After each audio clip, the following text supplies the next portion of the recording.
जहां उत्तराखंड में चुनावी शंखनाद हो चुका है। एक चरण में 70 सीटों पर चुनाव होगा। 14 फरवरी को चुनाव होना है। मतदान की प्रक्रिया में वहां के मतदाता शरीक होंगे। उसके बाद 10 मार्च को वहां पर क्या नतीजा निकलेगा, किस पार्टी को दरअसल जनता ने पूरी तरह से अपने दिल से वोट किया है, पूरी जानकारी 10 तारीख को निकलकर सामने आएगी। लेकिन एक जो आज चुनाव आयोग की तरफ से प्रेस कॉन्फ्रेंस किया गया, उसमें कई तरह आपकी हिदायत भी दी गई है, गाइडलाइंस उसमें जारी किए गए हैं कि चुनावी रैलियां 14 जनवरी तक पूरी तरह से बंद रहेंगे और ना तो जनसभाएं, साथ ही साथ अगर पद यात्रा, साइकिल यात्रा, इस तरह की चीज़ें भी हैं तो उसे भी बंद रखना होगा। लेकिन डोर टू डोर कैंपेन कर सकते हैं, उसमें भी लेकिन एक लिमिटेशन दिया गया है चुनाव आयोग की तरफ से कि 5 से ज़्यादा लोग उसमें नहीं रहेंगे। 15 जनवरी तक रैलियों पर रोक रहेगी। 15 जनवरी के बाद कोविड के हालात पर समीक्षा होगी। इसके बाद चुनाव आयोग की तरफ से तय किया जाएगा कि आगे का कदम क्या होगा, कोरोना को देखते हुए क्या नई गाइडलाइंस की ज़रूरत है, और यदि हालात पूरी तरह से काबू में रहे तो हो सकता है कि 15 जनवरी के बाद रैलियों, जनसभाओं को कुछ हद तक ओपन करने की कोशिश हो सकता है कि उसकी अनुमति चुनाव आयोग की तरफ से दी जाए। लेकिन जो गाइडलाइंस जारी किए गए हैं 15 जनवरी तक, चाहे वो चुनावी रैलियां हो, जनसभाएं हो, पदयात्रा हो या फिर रोड शो हो, ये तमाम तरह की चीज़ों पर रोक लगाने का फैसला चुनाव आयोग की तरफ से दिया गया है। इंतज़ार हो रहा था कि कब होगा चुनाव की तारीखों का ऐलान कब होगा, उसका शंखनाद आज कर दिया गया है। 14 फरवरी को उत्तराखंड में एक ही चरण में मतदान की प्रक्रिया को संपन्न कराया जाएगा। चुनाव में कोरोना गाइडलाइंस का पूरी तरह से पालन किया जाएगा और साथ ही साथ जो खर्चे हैं विधानसभा चुनाव के लिए उसे बढ़ाकर 40 लाख, 28 लाख से 40 लाख रुपए कर दिए गए हैं। और इसके अलावा खास तौर पर महिला मतदाता की बात करें तो उसके लिए एक अलग से बूथ बनाने की व्यवस्था होगी चुनाव आयोग की तरफ से। साथ ही साथ जहां तक कोरोना के गाइडलाइंस की बात है तो उसके लिए भी बाकायदा चुनाव आयोग की तरफ से कई तरह की गाइडलाइंस जारी किए गए हैं, जिसे देखते हुए और जिसके तहत चलते हुए ही चुनाव की प्रक्रिया, मतदान की प्रक्रिया को संपन्न कराया जाएगा। तो सभी पार्टियां उत्तराखंड में तैयार है। बीजेपी की तैयारियां 3-4-5 महीने पहले से चल रही थी। कई जगहों पर रैलियां बीजेपी की हो रही थी, कांग्रेस की भी रैलियां कई जगहों पर हुई। साथ ही साथ आम आदमी पार्टी उससे पहले ही उत्तराखंड में पूरी तरह से तैयार अपने आप को कर रही थी। तो अब चुनाव की तारीख का ऐलान हो चुका है, तो अब पार्टियों के अंदर चुनाव, मतदान, साथ ही साथ जो गाइडलाइंस जारी किए गए इन तमाम तरह की चीज़ों को देखते हुए एक अलग तरह का उत्साह भी अब देखने को वहाँ पर मिलेगा। लेकिन एक बार फिर से हम आपको बताना चाहेंगे चुनाव आयोग की तरफ से क्या कहा गया। वैसे 5 राज्यों के लिए चुनाव की तारीखों का ऐलान किया गया है। उत्तराखंड के बारे में चुनाव आयोग की तरफ से कहा गया कि 14 फरवरी को एक ही दिन मतदान की प्रक्रिया को संपन्न करा लिया जाएगा। 10 मार्च को नतीजे आएंगे, यानी कि काउंटिंग डे जो होगा उत्तराखंड के लिए, बाकी राज्यों की तरह वहाँ भी 10 मार्च को ही होने हैं। उससे पहले तमाम सियासी राजनीतिक पार्टियों पर कुछ पाबंदियां भी होंगी। खासतौर पर चुनाव प्रचार नहीं कर सकेंगे 15 जनवरी तक कम से कम। अभी पद यात्रा, जनसभाएं और भी कई तरह के गाइडलाइंस जारी किए गए। लेकिन एक बात तय है, जब तारीखों का ऐलान हो चुका है तो अब हर पार्टी अपने नफा नुकसान, सियासी गणित का आकलन करना शुरू कर देगी। किसे टिकट देना है, किसे नहीं देना है, ये तमाम ऐसी चीज़ें हैं जिस पर पूरी तरह से पार्टियां फोकस्ड अब हो जाएगी। चलिए, कई मेहमान इस वक्त हमारे साथ जुड़ चुके हैं। शादाब शम्स जी इस वक्त जुड़ चुके हैं, बीजेपी के प्रवक्ता। शादाब जी, बहुत बहुत बधाई आपको। देखिए, इंतजार हो रहा होगा कि कब होगा तारीखों का ऐलान। देखिए, अब तारीख का ऐलान हो गया। एक ही चरण में चुनाव होना है उत्तराखंड में। बीजेपी जो लगातार दावे कर रही थी कि इस बार 60 से ऊपर सीटें बीजेपी को आएंगी, अब तारीख का ऐलान हो गया। मुश्किल से महीने भर का वक्त मिला है। अब रणनीति कैसी होगी बीजेपी की उत्तराखंड में, बताइए शादाब जी। लोकतंत्र के पर्व की सबको पहले तो बहुत बहुत शुभकामनाएं। और हम ये कह रहे थे कि इत्तेफाक देखिए, कुदरत क्या चाहती है, कुदरत ने बता दिया। 14 तारीख का दिन होगा और फूल चुनाव चिन्ह होगा। हम तो पूरे प्रदेश को हैप्पी वैलेंटाइन डे कहने के लिए तैयार बेताब बैठे हैं प्रदेश की जनता को। और हम पूरी तरह से आश्वस्त हैं कि जब सिस्टम हमारे साथ आ रहा है, लाइंस हमारे साथ आ रही हैं, तो ये तय हो गया है कि हम न खंजर न शूल रखते हैं, प्यार वाले उसूल रखते हैं, नफरते गैर को मुबारक हो, हम तो हाथों में फूल रखते हैं। तो फूल का दिन है 14 फरवरी, और हम ये कह सकते हैं कि 14 फरवरी फूल का दिन है, और युवाओं में तो एक खास तरह का उत्साह नजर आएगा कि भाई 14 तारीख का दिन होगा और फूल चुनाव चिन्ह होगा। ये मुझे लगता है अपने आप में सारी गाथाएं कह रहा है, और हम पूरी तरह से आश्वस्त हैं कि हमने काम किया है।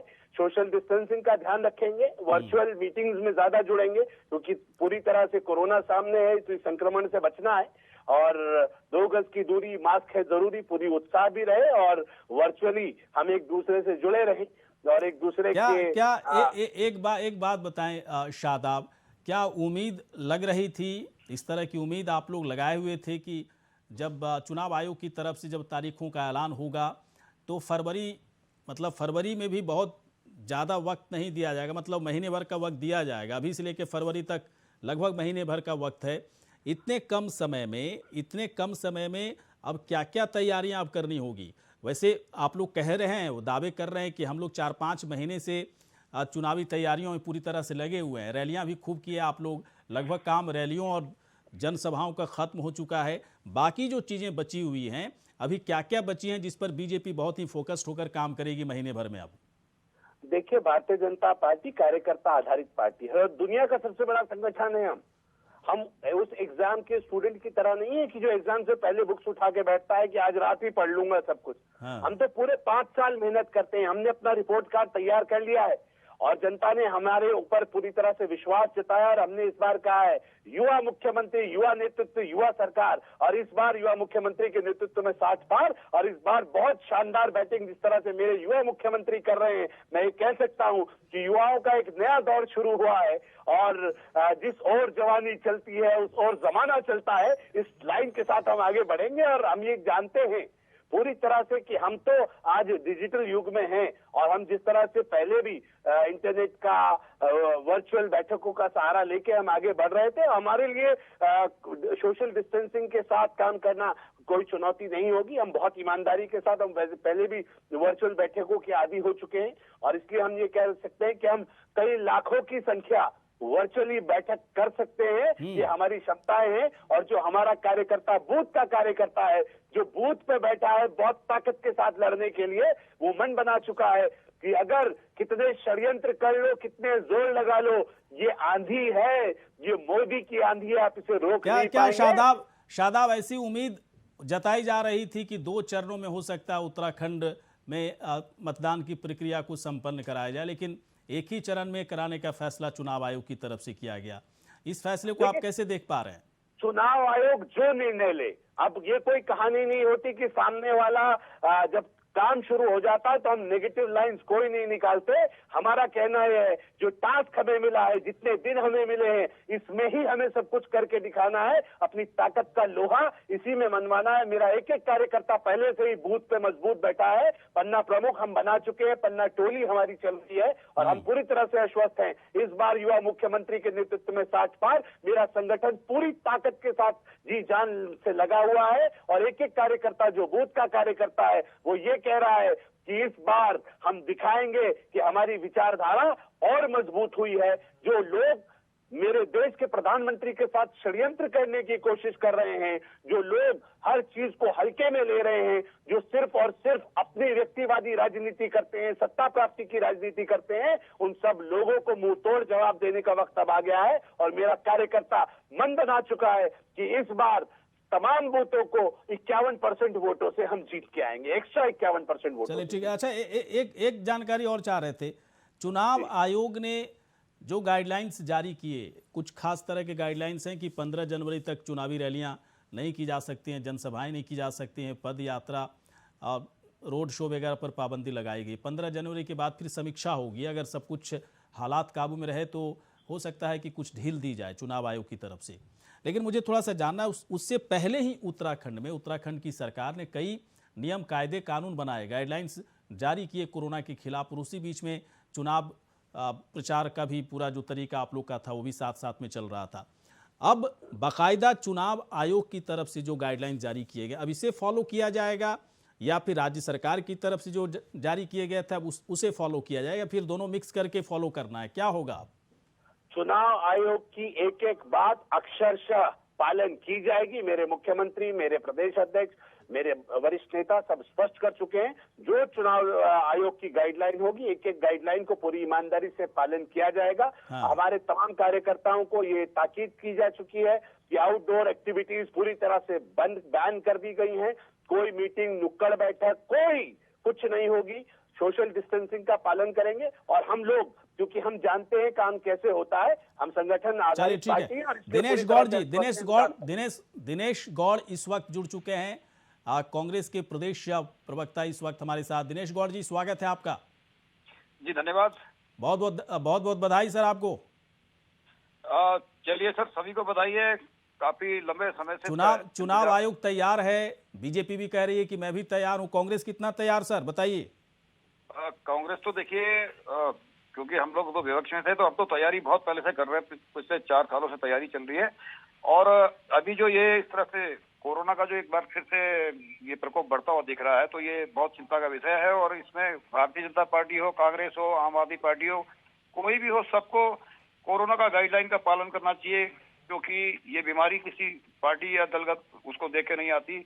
और जो हमने पिछले कई सालों से झेला है, उस पूरे जो हिंदुस्तान की जनता ने, और जिनके लोग गए हैं इसमें, उनसे पूछा जाए कि क्या कितनी बुरी स्थिति उन परिवारों की है, तो उस सब को देखते हुए हम इसका स्वागत करते हैं। और हम भी, कांग्रेस पार्टी एक जिम्मेदार विपक्ष की भूमिका में है, और हम सबका स्वास्थ्य का ध्यान रखते हुए और अपना खुद का भी, हमारे भी जो कार्यकर्ता है उनका स्वास्थ्य का ध्यान रखते हुए भी हम लोग कोरोना गाइडलाइन का पूरा पालन करेंगे। और हम धन्यवाद देना चाहेंगे चुनाव आयोग को, और चुनाव आयोग से अनुरोध भी करेंगे कि इसको बिल्कुल निष्पक्षता से गाइडलाइन का जो अगर पालन हो तो सभी दल उसका वैसे भी करना चाहिए, हमें भी करना चाहिए। और बड़ी रैलियों से बचना चाहिए, क्योंकि स्थितियां बड़ी घातक है इस वक्त, और वो पूरे देश के लिए हैं। एक बात जो सामने आ रही है सुनील गौड़ जी, बीजेपी खास तौर पर बराबर ये आरोप लगाती रही है आप लोगों के ऊपर कि देखिए बीजेपी तो सालों भर काम करती है, जनता के लिए काम कर रही है, चुनाव से ठीक पहले 2-4 महीने पहले उसके लिए कुछ नहीं होता, चुनाव कभी भी करा लीजिए बीजेपी उसके लिए तैयार रहती है। आप लोगों पर आरोप लगा कि चुनाव से ठीक पहले आप लोग जागे, कई जो कार्यक्रम कांग्रेस पार्टी की तरफ से कराए जाने थे वो आप लोग नहीं करा पाए। आपका पूरा जो चुनाव प्रचार है, जनसभाएं हैं, पद यात्रा है, रोड शो है, अधूरी की अधूरी रह गई, अब कैसे होगा? नहीं, देखिए ये सब कैसे, जान है तो जहान है। अगर लोग हैं तो पद यात्राएं भी होंगी, सब कुछ होगा। हम तो जनता के स्वास्थ्य का ध्यान रखते हुए निश्चित तौर पे इन सब कार्यक्रमों को सीमित करेंगे। और भारतीय जनता पार्टी अगर हम पे आरोप लगाती है तो वैसे उनको समझदारी से काम लेना चाहिए, क्योंकि इस वक्त उन्हें खुद ये ऐलान करना चाहिए कि भाई कोरोना गाइडलाइन का पालन हो, और जो बड़ी रैलियां वो समाप्त हो। हमारे यहाँ देखिए आप, प्रियंका जी ने उत्तराखंड में हल्द्वानी की और अपनी श्रीनगर की रैली रद्द की, क्योंकि जो स्थिति बिगड़ रही है एक बार फिर से, ये जो घातक बीमारी है, तो ये सबके लिए है, ये केवल कांग्रेस के लिए। दिनेश गौड़ जी, आगे देखिए, अब महीने भर का वक्त है। अब शादाब जी से भी मैंने पूछ लिया कि महीने भर का वक्त है, अब तो पूरी तरह से आज रात से ही आप लोगों की रणनीति पूरी चेंज होगी, बदल जाएगी। जी बिल्कुल बिल्कुल, अब परिस्थिति के अनुसार हमको भी ढलना होगा। लेकिन मैं आपको एक बात स्पष्ट कर देना चाहता हूँ यहाँ पे, कि हम लोग ऐसा नहीं है कि हम सोए हुए थे, हम यहाँ बैठे हुए थे। हम पिछले 4 सालों से और बहुत बारीकी से काम कर रहे हैं ग्राउंड लेवल पे। कांग्रेस ने पहली बार इतना ग्राउंड लेवल पे काम किया है कि हमें अभी कोई दिक्कत नहीं है। हमारे बूथ लेवल पे जो हमारी कमेटीज हैं वो सब बनी हुई हैं, हमारे बूथ लेवल पे जो हमारे कार्यकर्ता हैं वो सब तैयार हैं। उसमें हमने महिलाएं हुए, सभी वर्गों के लोगों को हमने से जोड़ा है। और बूथ मैनेजमेंट पे इस बार कांग्रेस ने बहुत ध्यान दिया है, ग्रास रूट लेवल पे। प्लस जो भारतीय जनता पार्टी ने खासकर विशेषकर उत्तराखंड में जो पिछले 5 सालों में जो उनके कार्यकाल रहा है, उनमें जो कमियां रही हैं उनको लेकर हम जनता के बीच में जाएंगे। मैं बीच में कुछ कहना चाह रहा था। बोलिए शादाब जी, बोलिए। मैं ये कह रहा था, आज बड़ा मुझे अच्छा लग रहा है कि मेरे मित्र कांग्रेस के प्रवक्ता कह रहे हैं कि हमें लोगों की चिंता है, कोरोना आ रहा है, सावधान रहिए। अरे अभी हमने आपका एक दूसरा चेहरा देखा जब इलेक्शन कमीशन, ये हाई कोर्ट ने कहा कि इसके ऊपर इलेक्शन कमीशन को चिंता करनी चाहिए कि कोरोना फैल रहा है, लोगों की जिंदगियों का सवाल है। तो कांग्रेस के नेता क्या बोल रहे थे? या तो ये बोलिए कि आप हमारी रैलियों से घबरा रहे थे, या ये बोलिए कि आपको लोगों की चिंता नहीं थी कि कोरोना में क्या होगा, या केवल और केवल आप राजनीति कर रहे थे। ये दो आरोप नहीं देखिए, चलेगा। मेरी बात सुनिए, एक तरफ आप जो जिस तरह की बात भाषा बोल रहे हैं ना, ये तो आपकी रैलियां क्या नहीं होती? क्या प्रधानमंत्री जी रैली नहीं कर रहे थे, बड़ी बड़ी रैलियां? या कोरोना क्या प्रधानमंत्री जी की रैली में नहीं आ सकता? आप तो ये आपने हाईकोर्ट हम तो सहयोग कर रहे हैं, हम तो जनता का हित देख रहे हैं, और जनता का हित देखते हुए हमने जो है ये रैलियां अगर स्थगित हुई है तो हम उसका स्वागत कर रहे हैं। लेकिन आपने तो पिछले 5 साल में जो काम नहीं किए। अरे भैया, ये चुनाव, आप तो कोरोना की चिंता कर रहे हैं ना, आप तो एसी कमरों में बैठो ना, फिर मत करो ये ड्रामा कोरोना की चिंता का, क्योंकि आप लोग मजबूर करते हैं। अगर देश की सरकारें, इलेक्शन कमीशन, अगर हाईकोर्ट कोई निर्णय लेना चाहता है तो आप कहते हैं कि राजनीति हो रही है। ये आपका घिनौना चेहरा है जो प्रदेश की जनता ने देख लिया है। घिनौना चेहरा आपका है मान्यवर, आप किस तरह की बहस कर रहे हैं? आपको पूरा देश देख रहा है, आपको उसमें भी तकलीफ है। अगर हम अच्छी बात करें तो एक मिनट शादाब जी, दिनेश गौड़ जी, दोनों थोड़ा सा रुकिएगा। इस वक्त उत्तराखंड के पूर्व सीएम हरीश रावत जी हमारे साथ जुड़ चुके हैं। हरीश रावत जी, बहुत बहुत आपका स्वागत है और बहुत बहुत बधाई सर। देखिए, चुनाव आयोग की तरफ से ऐलान हो गया तारीखों का। जी, मैं तो हुर्रा इलेक्शन कमीशन वक़्त कांग्रेस कहना चाहता हूँ। ये 14 तारीख परिवर्तन की तिथि है, परिवर्तन की डेट है, और जनता परिवर्तन का मन बना चुकी है। लाभार्थी कांग्रेस होगी निश्चित तौर। हरीश रावत जी, आप तारीखों का ऐलान हो गया, आज से चुनावी रणनीति भी आप लोगों की बदलेगी। कैसे आगे अब 1 महीने के वक्त में क्या कुछ कांग्रेस की तरफ से दिखाया जाएगा जनता के लिए? हम उन सब लोग अजीज आए हुए हैं, भरे हुए हैं, क्योंकि जो 4.5 साल का इनका कुशासन है, उस कुशासन से त्रस्त हैं लोग। डबल इंजन को लोगों ने एक माहौल के रूप में बनते हुए देख लिया है कि कैसी डबल इंजन की सरकार होती है, जिसमें मुख्यमंत्री जो है इस तरीके से बदले जाते हैं जिस तरीके से कोई अपनी कपड़े उतार करके बदल रहा हो, और जिस तरीके से कह दिया गया कि हम 3 बनाए या 10 बनाए, उसको उत्तराखंड की जनता अपना अपमान समझ रही है। कोरोना के समय में जिस प्रकार से हमारे लोगों को मरने के लिए छोड़ दिया गया, सरकार का फेलियर देखा लोगों ने। कुंभ में टेस्टिंग घोटाला जो है उसने हमारे खाद में नमक डालने का काम किया है। बेरोजगारी चरम पर है, महंगाई से लोग त्रस्त है, खनन आज शिष्टाचार बन गया है। उत्तराखंड में भ्रष्टाचार ऐसा लग रहा है इस सरकार का चलन बन गया है। तो ये सब चीजें देख करके लोग परिवर्तन के लिए उत्सुक हैं। कांग्रेस को तो केवल परिवर्तन वाले इस रास्ते पर चलना है, परिवर्तन का आह्वान करते हुए चलना है, ताकि लोग कांग्रेस को अपनाएं। और लेकिन हरीश रावत जी, कहा जा रहा है कि आप लोगों का काम अधूरा रह गया। नहीं, ऐसा कहीं नहीं। हमने जिस हिसाब से देखिए, मैं 40 से ज्यादा रैली कर चुका हूँ, ऐसा नहीं है। कांग्रेस ने पूरी सख्ती से चुनाव प्रचार में रही है और हमारे कार्यकर्ताओं में उत्साह है इस समय, सबसे अच्छी बात ही है। तो सर, उत्साह जो है, अब 1 महीने के अंदर इस उत्साह को किस तरफ मोड़ने की कोशिश करेंगे और कैसे मोड़ेंगे आप लोग? हम देखिए, लोग खुद ही मोटिवेटेड हैं, लेकिन हमारी निरंतर कोशिश ये रहेगी कि हम अपने कार्यकर्ताओं से संपर्क करके उनको उत्साहित करते हुए दिखाई दें, उनके साथ खड़े दिखाई दें, और इस लड़ाई को हमारे सभी नेतागण जो सैकड़ों की संख्या में है वो लीड करेंगे इस कैंपेन को। लेकिन बीजेपी काफी मजबूती से खड़ी है। आम आदमी पार्टी कह रही है कि बहुत बड़ा नुकसान हम कांग्रेस को पहुंचाने वाले हैं, मेरी सरकार बनेगी। फिर हरीश रावत जी के इस दावे को कैसे बिलीव किया जाए? आप जरा सा वोट कटवा के रूप में काम करना चाहती है। यदि केजरीवाल जी को अपनी ऐसी इमेज बनानी है तो हम कैसे रोक सकते हैं उनको? मगर जब जनता परिवर्तन का मन बना लेती है तो ये वोट कटवा भी जो है वो भी शटुआ हो जाते हैं, उनका कहीं पर नामो निशान नहीं रहता है। आप देख लीजिएगा, इस चुनाव में जो है पानी के बूंद जैसे गर्मी में सूख जाती है, वैसी जो है आपकी पानी की बूंद की तरीके से उड़ जाएगी। सीधा मुकाबला कांग्रेस और भाजपा के बीच में है। भाजपा को, इनके कुशासन को जो पराजित करना चाहते हैं, वो सब कांग्रेस के साथ आकर के खड़े होंगे। पिछली बार भी हमको 34% भाजपा की और मोदी जी की प्रचंड आधी में वोट मिला था, और उस वोट में हमको 8-10% और जोड़ना है, और मुझे पूरा विश्वास है हम 42-44% वोट इस बार ले जाएंगे। हरीश रावत जी, आपने वक्त निकाला, बहुत बहुत शुक्रिया सर आपका। Thank you. तो हरीश रावत जी से बातचीत हो रही थी। क्या शादाब जी, हरीश रावत जी देखिए फुल कॉन्फिडेंट हैं, फुल कॉन्फिडेंट है जीतेंगे, लड़ेंगे, जीतेंगे। और बाकायदा उन्होंने वोट शेयर की बात कर दी। आप लोग इतनी बड़ी बड़ी रणनीति जब बताते हो कि ऐसे करेंगे, फिर इसके हिसाब से ऐसे चलेंगे, लेकिन हरीश रावत जी ने तो कह दिया कि हम 40 और 50 के बीच में रैलियां ऑलरेडी कर चुके हैं, तो अधूरा काम कहाँ से रहा उनका, कांग्रेस पार्टी का?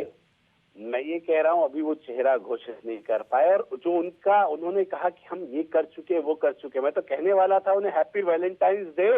ये तो फूल का दिन है, अब कुछ कर लीजिए, कुछ होने वाला नहीं है।